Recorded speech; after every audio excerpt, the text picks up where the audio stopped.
यही हजरत उमर है। आओ एक ऐसा वाक़या तुम्हें सुनाने जा रहा हूं जिस वाक़े को सुनकर हमारे ज़मीर जाग जाएंगे। रात की तारीकी है, हजरत उमर रात के अंधेरे के अंदर गश्त करके देख रहे हैं कि कौन परेशान है। काफी दूर निकल जाते हैं तो एक और परेशान आदमी नजर आता है, घर के बाहर बैठा हुआ और रो रहा है। हजरत उमर उसके पास बैठ गए। जी क्यों रो रहे हो? उसने भी यही कहा, अरे जा यार क्या दिमाग खराब कर। नहीं नहीं बोलो तो क्या बात है? अरे तुम क्या कर लोगे यार, जाओ ना, मेरी किस्मत मेरा नसीब। नहीं नहीं नहीं नहीं ऐसी बात मत करो, देखो रात में तुम निकले हो, रात में मैं भी निकला हूँ, परेशान हो आप भी हम भी, चलो बताओ ना क्या बात है, शायद मैं तुम्हारे कोई काम आऊँ।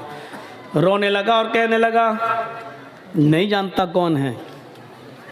कहता है कि मेरे भाई जब तुमने एक रिश्ता जोड़ी लिया तो सुनो, मैं बहुत किस्मत का मारा हुआ इंसान हूँ। मैं इस झोंपड़ी के बाहर बैठा हुआ हूँ,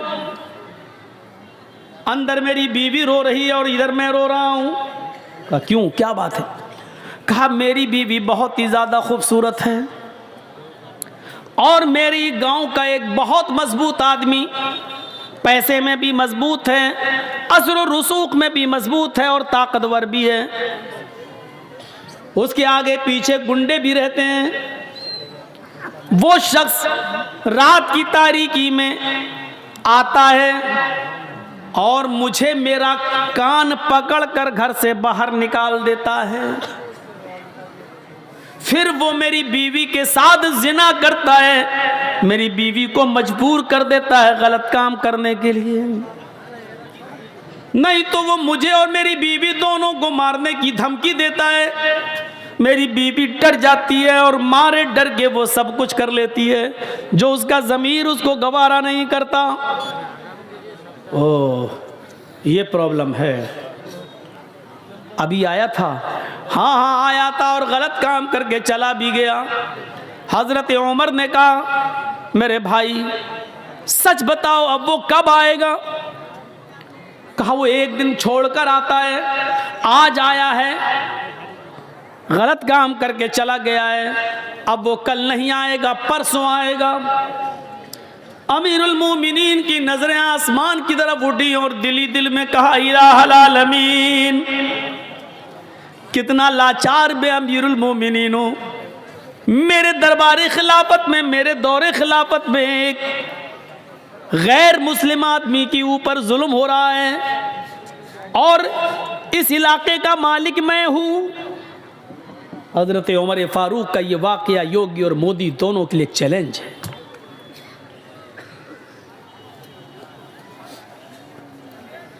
सोचें, मेरे दौरे खिलाफत में एक आदमी मजबूर है और वो भी इतनी बड़ी मजबूरी कि उसकी औरत की इज्जत लुटती है और बेचारा मजबूर और गरीब आदमी कुछ नहीं कर पाता। इस बात को दिल में सोचा, कहा कि सुनो, परसों जब वो आएगा तो 2-3 काम करना बस। कहा क्या? कहा अपनी बीवी से कहना कि जब वो आए और तुम्हारे साथ गलत काम करने का इरादा करे और आ ही जाए तो उससे कहना कि भाई अब तो हमारा और तुम्हारा मामला बहुत करीब हो ही गया है, तुम हमारे दिल में बैठ ही चुके हो और हम तुम्हारे दिल में, तो अब रोज़ाना नखरे दिखाने से क्या फ़ायदा। ऐसा करो कि ये काम तुम कर जब चाहो तब कर लिया करो, लेकिन रोशनी में मुझे अच्छा नहीं लगता है, रोशनी में मुझे मेरे पति की, मेरे शौहर की याद आती है, इसलिए एक चिराग बुझाकर ये गलत काम करो और मैं खुलकर तुम्हारा सपोर्ट करूंगी। इतना कहना, वो तुम्हारी बीवी की बातों में आ जाएगा और चिराग बुझा देगा, बकिया काम मैं संभाल लूंगा। वो कहने लगा, क्या मतलब है तुम्हारा, बकिया काम संभाल लूंगा, क्या मतलब? कहा तुम डरो नहीं, कुछ नहीं होगा, और अपनी बीवी से ये कह देना कि खाना बनाकर रखना। यार ये क्या मसला, खाने से इसका क्या ताल्लुक है? बस जो कह रहा हूं वो करना। अपनी बीवी को बोलना कि खाना बनाकर रखे और जब वो तुमसे गलत काम करने लगे तो चिराग बुझा देना, बस। एक दिन गुजर गया, वो नहीं आया, दूसरा दिन वो आता है, जिना की नीयत लेकर आता है, जिना के इरादे से आता है, जिना करने के लिए आता है। उस गरीब आदमी की झोपड़ी में घुसता है। हजरत उमर फारूक पहले से तलवार लेकर छिपे हुए हैं। घर के मालिक को भी पता नहीं कि अमीरुल मोमिनीन आ चुके हैं। इस आदमी के आने का इंतजार कर रहे हैं। जब रात पूरी तरीके से अंधेरे में छा जाती है, तब ये शख्स अंदर जाता है, कान पकड़कर घर के मालिक को बाहर बिठाता है। चल बाहर, चल उधर, चल अंदर कर दी बाहर। खुद अंदर जाता है। चिराग जल रहा होता है। बीवी ने आज मुस्कुरा कर कहा, अब आपसे क्या पर्दा करूं, हमारा आपका मामला तो अब रोज का हो चुका है। सुनो, ऐसा करो भाई, अब तुम ये करते ही हो गलत काम तो खुल के करो, लेकिन चिराग बुझा दो, क्योंकि चिराग जलता है तो मुझे शौहर का प्यार याद आता है। मैं चाहती हूं कि अपने शौहर को भूल जाऊं और तुम्हारी आगोश में आ जाऊं। अंधेरा कर दो। बातों में आ गया, चिराग बुझा दिया। उधर हजरत उमर इस ताक में थे कि गलत काम होने ना पाए, क्योंकि मैं बचाने के लिए आया हूं। जैसे ही चिराग बुझता है, हजरत उमर फारूक उस झोंपड़ी के अंदर घुसते हैं। अब खतरा था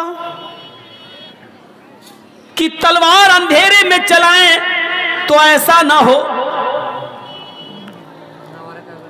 कि आदमी की जगह पर, जानी की जगह पर इस गरीब आदमी की बीवी की गर्दन पर कहीं तलवार न चल जाए। इसलिए कुछ बोलना था। हजरत उमर अंदर घुसे और खांसे। वो समझा कि इसका पति आ गया अंदर। और उसने कहा, अबे भाग, चल, अभी तो कुछ हुआ ही नहीं, तू आ गया, भाग। इसी आवाज को सुनना था हजरत उमर फारूक को। हजरत उमर फारूक ने देख लिया कि आवाज किस सिमत से आ रही है। उसी वक्त उसके सर को पकड़ लिया। जैसे ही उसके सर को पकड़ा और बाल पकड़ के खींचा तो उसके बाल भी लंबे लंबे थे। अब यह शक हुआ कि कहीं औरत के बाल तो नहीं है।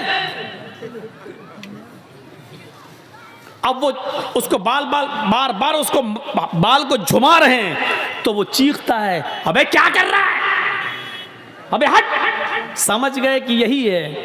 फौरन बाल पकड़ के गिराया, मारी एक तलवार। जिंदगी का रिकॉर्ड है, हजरत उमर ने जब भी किसी को कत्ल किया दोबारा तलवार चलाने की नौबत नहीं आई। एक ही वार में गर्दन तन से जुदा हो जाती थी। अंधेरे में भी तलवार मारी तो गर्दन अलग पड़ी हुई है, तन अलग है, तड़पने लगा। कहा, मेरी बहन जल्दी से चिराग जलाओ। चिराग जलाया। हजरत उमर ने चेहरा देखा, मुस्कुराहट आई। कहा, अल्हम्दुलिल्लाहि रब्बिल आलमीन। घर का मालिक अंदर आ गया। कहने लगा, है बड़ा अजीब मामला है। किसी मरे हुए आदमी को देखकर इन्ना लिल्ला पढ़ा जाता है मुसलमानों में, और यह अल्हम्दुलिल्लाह पढ़ रहा है, मामला क्या है? कहा, मेरी बहन जल्दी से चिराग जलाओ। चिराग जलाया गया। शक्ल देखी तो कहा, अल्हम्दुलिल्लाहि रब्बिल आलमीन। इधर आओ मेरे भाई, अंदर क्या बाहर क्या खड़े हो, तुम्हारा काम हो गया है। हैं? मार दिया, कत्ल कर दिया क्या? अरे अगर यह अमीरुल मोमिनीन को, उमर को पता चल गया तो मुझे भी कत्ल कर दिया जाएगा। ये तुमने क्या किया? एक और मुसीबत तुमने हमारे लिए खड़ी कर दी। हजरत उमर ने मुस्कुराते हुए कहा, पहले खाना लगाओ। लाश रखी हुई है, गर्दन कटी पड़ी हुई है, खून वहीं पर ताज़ा ताज़ा पड़ा हुआ है, और हजरत उमर वहीं बैठकर खाना खा रहे हैं लाश के पास। वो यहूदी बार बार देख रहा है कि ये कौन सी दुनिया का आदमी है, लाश के पास तो खाने की हिम्मत नहीं पड़ती और ये खा रहा है। और ये मुसलमान भी है। मुसलमान तो किसी के मरने के बाद इन्ना लिल्लाह पढ़ते ही अल्हम्दुलिल्लाह पढ़ रहा है। और कत्ल ही करना था तो चिराग क्यों बुझवाया इसने? चिराग जलता तो अच्छी तरीके से पहचान सकता था और मारने में आसानी रहती, लेकिन इसने चिराग बुझाने के लिए क्यों कहा? हजरत उमर फारूक जब वहां से जाने लगे तो उसने पैर पकड़ लिए, कहता है मेरे ऊपर मुसीबत खड़ी करके कहाँ जा रहे हो? उमर के किसी आदमी को पता चल गया तो मुझे भी कत्ल कर दिया जाएगा। हजरत उमर ने कहा पैर छोड़ो, क्यों डरते हो? क्या बात है? मैं ही उमर हूं। हाँ मैं ही उमर हूं, मैं सिर्फ मुसलमानों का अमीर नहीं हूं, गैर मुस्लिमों की परेशानियों को दूर करना भी हमारी जिम्मेदारी है। हमारे हुदूद में आते हो तुम। हमारे अभी आदमी आएंगे, इस डेड बॉडी को उठा के ले जाएंगे, आपको घबराने की जरूरत नहीं है। अब उसकी जान में जान आई। हजरत उमर जाने लगे तो कहा कि जाऊं? उसने कहा जा रहे हो, लेकिन 2-3 बातें अगर बता सकते हो तो बता दो। कहा क्या? कहा अमीरुल मोमिनीन, चिराग की रोशनी अगर जल रही होती तो आपको इस आदमी को मारने में आसानी थी, लेकिन आपने ये क्यों कहा था? अपनी बीवी से कह देना कि चिराग बुझा देना। और जब चिराग जलाकर देखा तो आपने इन्ना लिल्लाह के बजाय अल्हम्दुलिल्लाह आपने क्यों कहा? और आपने ये क्यों कहा था कि खाना बनाकर रखना? खाने से इसका क्या ताल्लुक था? ये 3 बातें मेरी समझ में नहीं आई। हजरत उमर ने कहा मेरे यहूदी भाई सुन, जब तूने मुझे परसों अपनी बीवी की दास्तान सुनाई, इंसानियत देखिए, मानवता देखिए, आज की ये तकरीर अगर योगी जी स्टेज पर बैठ के सुन लें तो उनके आंखों में भी आंसू आ जाएं। अगर उनके पास इंसानियत का दिल होगा तो, और अगर उनके अंदर इंसानियत ही ना हो, ठोक दो वाली पॉलिसी अपना रहे हों, तो उनकी अम्मा भी मर जाए तब भी आंसू नहीं आएंगे। उनके बच्चे है ही नहीं तो क्या रोएंगे? हम भी क्या क्या बोल जाते हैं। अब रात के 11:15 बज रहे हैं तो दिमाग तो मेरा भी खराब है ना। अब उसके अंदर क्या दर्द होगा बेचारे के अंदर? सोचिए जरा, ये अमीरुल मोमिनीन है और एक यहूदी की मदद करने पहुंच रहे हैं। यहाँ 750 किसान के मरने के बाद कानून वापस लिया जाता है, लेकिन 2 मिनट का मौन तक नहीं रखा गया। मोदी जी आज तक उन 700 किसानों को शहादत का दर्जा देने के लिए तैयार नहीं है। अगर शहादत का दर्जा देंगे तो ये मानना पड़ेगा कि आंदोलन सही था। सोचिए राजनीति इंसान को कहां से कहां पहुंचा देती है, कहां से कहां तक। किसान कानून वापस लिया जा रहा है, लेकिन उस बेटे के बाप को मंत्री पद से अभी भी बर्खास्त नहीं किया जा रहा है, जिसके बेटे ने किसानों के ऊपर गाड़ी चढ़ा दी। ये राजनीति क्या क्या गुल खिलाती है। कहा परसों जब मैं आया था और तूने मुझे अपनी दास्तान सुनाई थी तो उस दिन मैंने सोचा, तूने कहा कि बड़ा असर रसूख वाला आदमी है, जान पहचान वाला आदमी है, पैसे वाला आदमी है, तो मैंने सोचा कि आए उमर, ये गलत काम करने वाला कहीं तेरा बेटा तो नहीं है, कहीं तेरे खानदान का कोई आदमी तो नहीं है। इतनी हिम्मत किसकी है जो मेरे दौरे खिलाफत में यहाँ आकर ये काम कर रहा है? तो मेरे दिल में ये ख्याल आया कि इतना गंदा काम मेरे दौरे खिलाफत में कोई मेरे खानदान का, मेरे घर का कोई आदमी तो नहीं कर रहा है। इसलिए मैंने कहा था चिराग बुझा देना। आए मेरे यहूदी भाई, जब मैं घर के अंदर घुसा चिराग बुझाने के लिए, इसलिए कहा था अगर चिराग जल रहा होता और ये आदमी या जिना करने वाला कोई और होता, मेरा करीबी रिश्तेदार होता, मेरा बेटा होता, और तेरे घर में जब मैं घुसता और चिराग जल रहा होता और मेरी नजर उसकी ऊपर पड़ती और उसकी मेरी ऊपर पड़ती, तो हो सकता अपना बेटा समझकर, अपने बेटे को देखकर, अपने भतीजे को देखकर, अपने खानदान के किसी रिश्तेदार को देखकर हो सकता था कि मेरा गुस्सा ठंडा हो जाता और तलवार फिर मेरी उसकी गर्दन पर न चलती, और फिर मैं तुझे मनाता कि कुछ ले दे के मामला रफा दफा कर लो। इसलिए मैंने चिराग बुझाने के लिए कह दिया था, ताकि ना मैं शक्ल देखूंगा ना उसकी शक्ल मुझे दिखेगी, तो तलवार चलाने में आसानी होगी।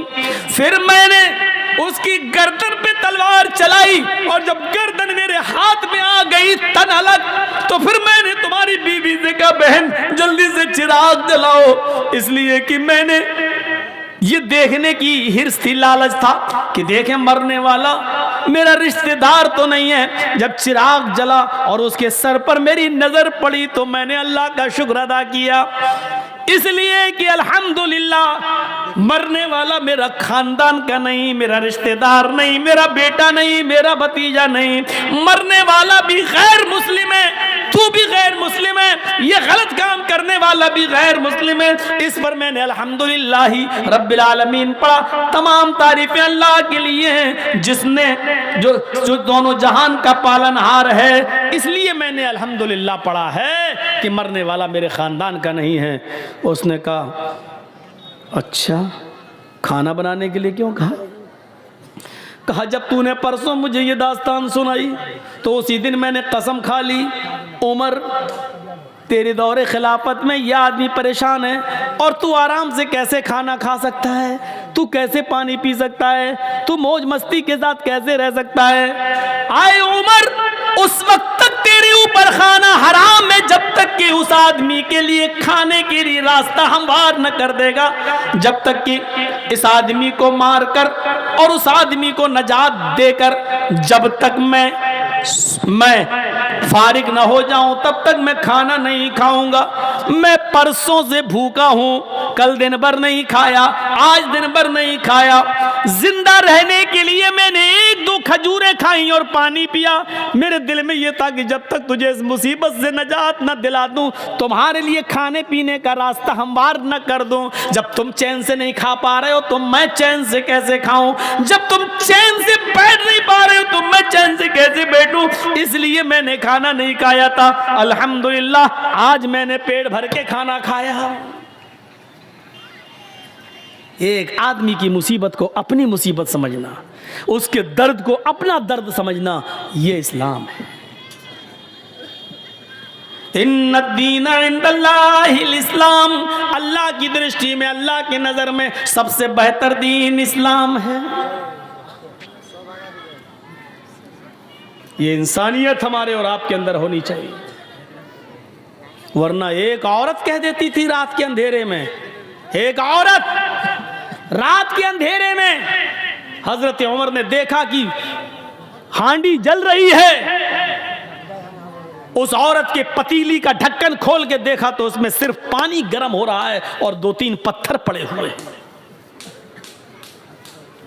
उस औरत से पूछा, ये क्या है पानी के अंदर पत्थर? कहा कि मैं नहीं जानती ये कौन है। कहती है क्या करूं, बच्चे भूखे हैं, इनको तसल्ली दे रही हूं, आग जलती रहेगी, हांडी पकती रहेगी, पत्थर उबलते रहेंगे और इन बच्चों को इंतजार में, हाँ मेरी माँ खाना बना रही है, नींद आ जाएगी और भूखे सो जाएगी। बच्चों को धोखा दे रही हो तुम, तो क्या करूं, मेरे पास जब कुछ है नहीं। तुमने अमीरुल मोमिनीन से क्यों नहीं कहा, उमर से क्यों नहीं कहा? उस औरत का जवाब देखो क्या है। कहती है मैं उमर के पास क्यों जाऊं कहने के लिए, क्यों जाऊं मैं? उमर अमीर है, लोगों का जिम्मेदार है, उमर की ड्यूटी है ये पता लगाना कि किसके घर में चूल्हा जल रहा है और किसके घर में चूल्हा नहीं जल रहा है। मेरे भाई तुम गवाह रहना, हजरत उमर से ही कह रही है, मेरे भाई तुम गवाह रहना, कल कयामत के दिन मैं उमर का गरीबान पकड़ूंगी।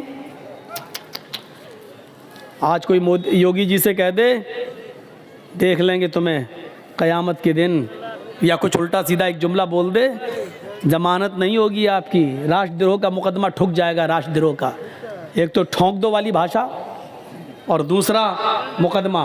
देखा ना डॉक्टर कफील के ऊपर कैसे कैसे मुकदमे चलाए थे, जिसने बच्चों की जान बचाई हो, अपने घर का ऑक्सीजन लेकर बच्चों की जान बचाई हो, उसके ऊपर राष्ट्रद्रोह का मुकदमा।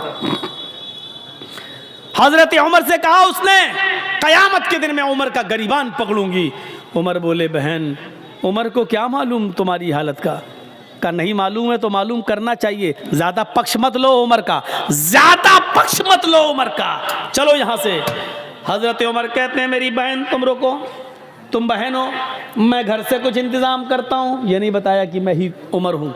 अंदर गए, दरबार खिलाफत में अपने गुलाम मसलम को जगाया, आटे की एक बोरी, घी वगैरह, अनाज वगैरह, और उस जमाने में जो फल फ्रूट जो अनाज चलता था उसकी एक थैली ली, एक पीठ पे लादी, तेलों की अपने हाथ में लिया और चलने लगे।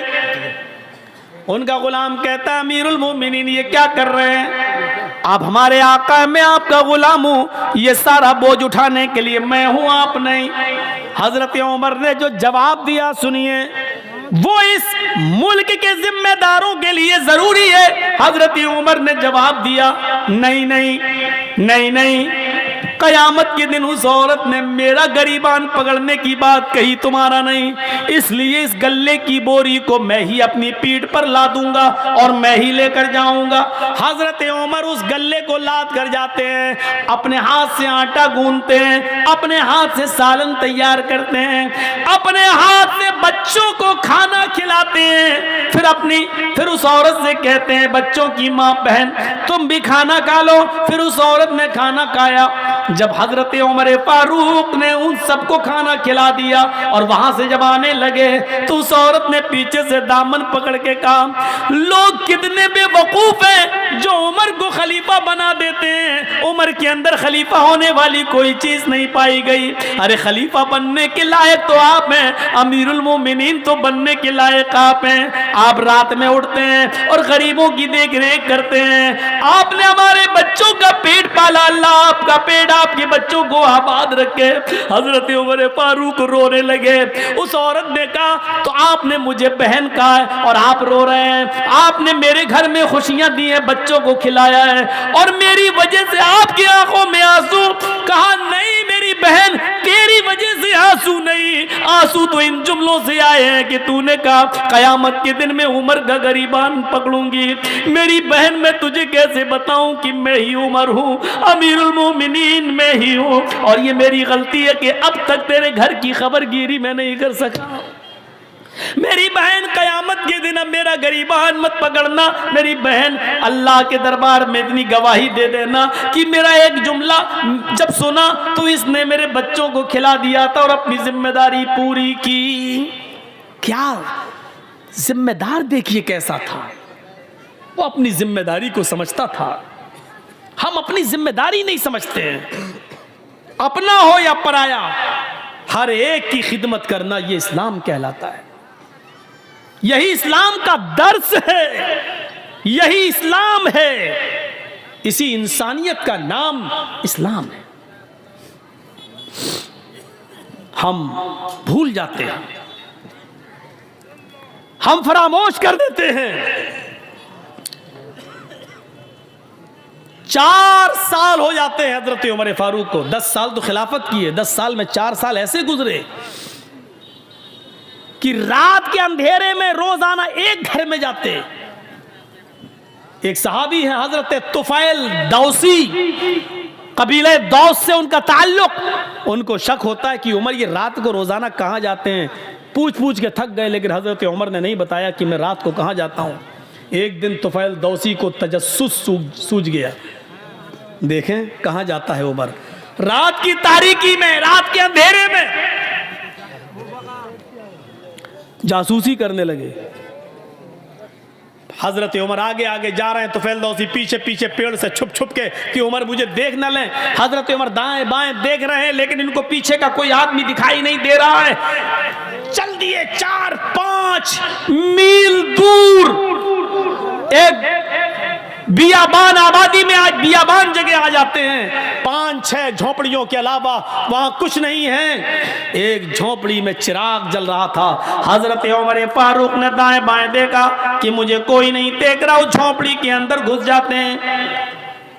तो फैल दौसी को शक हो गया कि उमर इतनी रात में इस झोपड़ी में क्या करने गया। इंसान की फितरत है,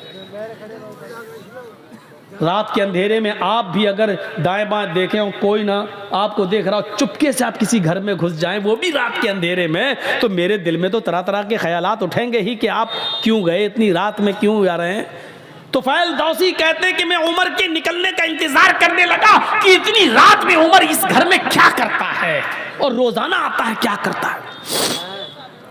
काफी देर के बाद उस झोंपड़ी से जब हजरत उमर निकले और सीधे चले गए, तो फैल दौसी ने कहा जा रहे हैं जाने दो, मैं इस झोंपड़ी में जाके देखूं कि इसमें क्या है। हजरत तुफैल जब उस झोंपड़ी में घुसते हैं तो क्या देखते हैं कि एक कोने में चिराग जल रहा है। उस चिराग के पास खजूर के पत्तों की बनी हुई एक चटाई बिछी हुई है। उस चटाई के ऊपर कोई लेटा हुआ है। करीब गए तो पता चलता है कि एक औरत है, और करीब जाते हैं तो पता चलता है कि वो बूढ़ी औरत है, और करीब गए तो क्या देखते हैं कि वो तो आंखों से अंधी है, दांत उसके मुंह में नहीं है और हाथों से कोड़ी और पैरों से लंगड़ी है। हजरत तुफैल उसके पास बैठ जाते हैं, कहते हैं माँ। उसने कहा जी क्या मैं तुमसे कुछ पूछना चाहूं तुम बताओगी? उसने कहा बोलो बेटा। कहा ये आदमी जो तुम्हारे पास आया है और अभी अभी यहां से गया है, ये कौन है? क्या तुम इसको जानती हो? क्या तुमने कभी इसको देखा है? कहा नहीं, मैं आंखों से अंधी हूं, मैं क्यों मैं कैसे देख सकती हूं? कहा मां मुझे जल्दी बताओ कि ये आदमी यहां आता है तो कम से कम तुम्हें बताया तो होगा कि मैं कौन हूं। कहा नहीं मेरे बेटे, ये आदमी यहाँ 4 साल से बराबर कंटिन्यू आता है, चाहे कितनी बारिश हो, चाहे कितनी आंधी हो, चाहे कितना तूफान हो, चाहे कुछ भी हो, लेकिन ये यहाँ जरूर आता है। लेकिन 4 साल से आज तक इसने मुझे अपना नाम नहीं बताया। यहाँ तो 100 रुपए मदरसे में चंदा देते हैं तो नाम के साथ देते हैं कि फला साहब ने दिया है। ऐलान करो मौलाना साहब, 1000 रुपए चंदा देते हैं तो उसमें भी हमें शोहरत चाहिए, फला ने दिया। और यहाँ बैठे रहते हैं कंपटीशन में, मेरा दुश्मन कितना दे रहा है, अगर उसने 1 दिया तो उसको दिखाने के लिए हम 1200 देंगे, हम 1500 देंगे। ये कंपटीशन है हमारे यहाँ। सब नेकी बेकार। ये सिस्टम ही पहली बात तो हमें गलत लगता है कि लाइए मौलाना साहब ये 100 रुपए लीजिए, मेरे अब्बू के लिए दुआ कर दिए, अल्लाह उनको जन्नत दे। अरे आप मदरसे को चंदा दीजिए, आप दिल में नियत कर लीजिए कि मैं अपने बाप की तरफ से दे रहा हूं, आपको सवाब मिलेगा।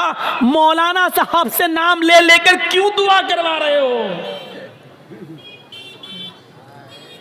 जर्जी साहब को अपने बाप को सवाब पहुंचाना है, जर्जी साहब 1000 रुपया देंगे, दिल में नियत है मैं अपने बाप की तरफ से दे रहा हूं, बाप को सवाब मिलेगा।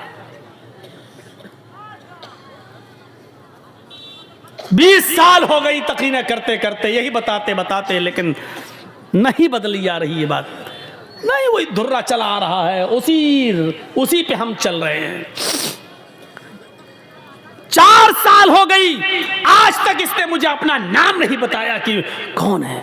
अच्छा, बस ये कह देता है मैं तुम्हारा बेटा हूं, मैं तुम्हारा बेटा हूं। मैंने भी पूछना छोड़ दिया, बेटा जब नाम ही नहीं बताता तो क्या करूं। तो करता क्या है यहाँ, करता क्या है ये पूछ रहे हो? हाँ बेटे, इस आदमी के बहुत एहसान है मेरे ऊपर। कहा माँ बताओ ना क्या करता है? कहा मैं हाथों से कोड़ी हूँ, पैरों से लंगड़ी हूँ, आंखों से अंधी हूँ, मुंह में मेरे दांत नहीं है, मैं चल फिर नहीं पाती हूँ, इसी चटाई से एक पलटी खाती हूँ, करवट बदल कर मैं नीचे आ जाती हूँ और इसी जगह पर मैं लेटे लेटे लेटरीन कर लेती हूँ। यही लेटे लेटे मैं लैट्रीन कर लेती हूँ और फिर पलट कर मैं इसी जगह चटाई पर आ जाती हूँ। ये जो आदमी, जो लड़का है, ये जो आता है यहाँ, ये सबसे पहले चिराग जलाने के बाद सबसे पहले मेरी लैट्रीन साफ करता है, मेरे घर को धोता है, जहां जहां मेरा पेशाब और पायखाना पड़ा होता है सबसे पहले ये उसको साफ करता है। अमीरुल मोमिनीन 22 लाख मुरब्बा मील पर हुकूमत करने वाली शख्सियत। मोदी जी सिर्फ हिंदुस्तान के हैं। हजरत उमर ने इतनी बड़ी हुकूमत, इतने बड़े रकबे पर हुकूमत की थी। उस वक्त इराक, ईरान, मिस्र, शाम, फिलिस्तीन, आज़रबाईजान, उर्दून, चाइना, मराकश, सीरिया, ये सारे मुल्क उसमें शामिल थे। और इन तमाम मुल्कों का अकेला एक हाकिम था जिसका नाम था उमर। इतनी बड़ी खिलाफत का मालिक, और सूरत हाल एक नाबीना, पैरों से लंगड़ी, हाथों से कोड़ी, दांतों से बिल्कुल खाली और आंखों से अंधी एक बूढ़ी औरत के घर से उसकी लैट्रीन और पेशाब और पायखाना साफ करता है। उसके बाद मेरे कपड़े चेंज करता है। मुंह हाथ धुलने की जरूरत होती है, मुझे मुंह हाथ धुला देता है। नहलाने की जरूरत होती है तो मुझे गुस्ल देता है। कपड़े चेंज कराता है। फिर मेरे जिस्म से उतरे हुए पुराने या गलते कपड़े यही कुएं के पास बैठकर उसको वो धोता है और सूखने के लिए डाल देता है। उसके बाद इसी जगह पर चूल्हा जलाता है, खाना बनाता है। लकड़ियों को फूंक फूंक कर उसका धुआं उसकी आंखों में जाता है, लेकिन ये सब करता है। मैं दांत नहीं है, अपने मुंह में वो चबाता है, उसको नरम करके फिर वो मेरे मुंह में डालता है। और जब तक मेरा पेट नहीं भर जाता वो यहां से जाने का नाम नहीं लेता। हजरत तुफैल दौसी चीख पड़े, अमीरुल मोमिनीन, मैं तुम्हें क्या समझ रहा था और तुम क्या निकले। अमीरुल मोमिनीन, मैं तुमसे नेकियों में कभी आगे नहीं निकल पाऊंगा। मां जानती हो वो कौन है? वो अमीरुल मोमिनीन है, वो उमर फारूक हैं? सिटी गुम। फिर तुफैल दौसी तेज स्पीड में घर से निकलते हैं और उमर फारूक के घर की तरफ जाते हैं। उमर फारूक के घर के बाहर जो एक दरवाजा था जहां वो लोगों की फरियाद सुनते थे, उसी दरवाजे के बाहर जो रूम था, उसी रूम में हजरत उमर फारूक बैठे हैं और तहज्जुद की नमाज पढ़ने के बाद अपने दोनों हाथ उठाकर ये दुआ मांग रहे हैं, रब्बना स्रिफ अन्ना अज़ाब जहन्नम, रब्बना स्रिफ अन्ना अज़ाब जहन्नम, इन्ना अज़ाबहा कान गरामा, रब्बना स्रिफ अन्ना अज़ाब जहन्नम, इन्ना अज़ाबहा कान गरामा। आय अल्लाह, हमसे जहन्नम का अज़ाब हटा ले, हमें जहन्नम के अज़ाब से दूर कर दे। तेरा अज़ाब हम भुगत नहीं पाएंगे, तेरा अज़ाब हम सह नहीं पाएंगे, तेरा अज़ाब हम बर्दाश्त नहीं कर पाएंगे। फिर दुआ मांगते, रब्बना स्रिफ अन्ना अज़ाब जहन्नम, इन्ना अज़ाबहा कान गरामा। पीछे से तुफैल दौसी टोकते हैं और कहते हैं, रात में बूढ़ी औरत का पेशाब व पायखाना साफ करने वाला, रात में बूढ़ी औरत के कपड़े धुलने वाला, रात में बूढ़ी औरत के लिए खाना बनाकर खिलाने वाला, रात के अंदर बूढ़ी औरत की खिदमत करने वाला। अमीरुल मोमिनीन, आए उमर, अगर तुम जहन्नम में चले गए तो फिर जन्नत में कौन जाएगा? रात की तारीकी में 4 साल से ये खिदमत करने वाला शख्स अगर जहन्नम में चला गया तो फिर जन्नत में कौन जाएगा? हजरत उमर फारूक दुआ मांगते मांगते पीछे देखते हैं। सामने तो फैलदौसी हैं, आसमान पर हाथ उठाए हुए, नजरें आसमान पर जमाते और कहते अल्लाह 4 साल से जो नेकी मैं सिर्फ तेरे लिए कर रहा था, जो काम मैं तेरे लिए कर रहा था, तुझे राजी करने के लिए कर रहा था, आज उस राज को फाश कर दिया गया। आज मेरी बात दूसरे को मालूम हो गई, आज ये नेकी पता चल गई। ओए अल्लाह मैंने इसको नहीं बताया, इसने पीछा कर करके खुद पता कर लिया। अल्लाह मेरे इस नेक अमल को रिया नमूद में न लिख लेना, तकब्बुर में न लिख लेना, घमंड के अंदर मेरे इस नेकी को मत लिख लेना। मैंने नहीं दिखाया, मैंने नहीं बताया। ये कौन सी इंसानियत थी? यहाँ तो बस नमाज पढ़ के निकलते हैं, दाढ़ी पे हाथ फेरते हुए, समझते हैं हमने बहुत बड़ा एहसान कर दिया अल्लाह के ऊपर। आए मगरिब कहाँ नमाज पढ़ने गए थे, नमाज पढ़ने गए थे, नबी मस्जिद से निकले नमाज पढ़ के, ऐसा लगता है जैसे अल्लाह के ऊपर कितना बड़ा एहसान करके आ रहा है यार।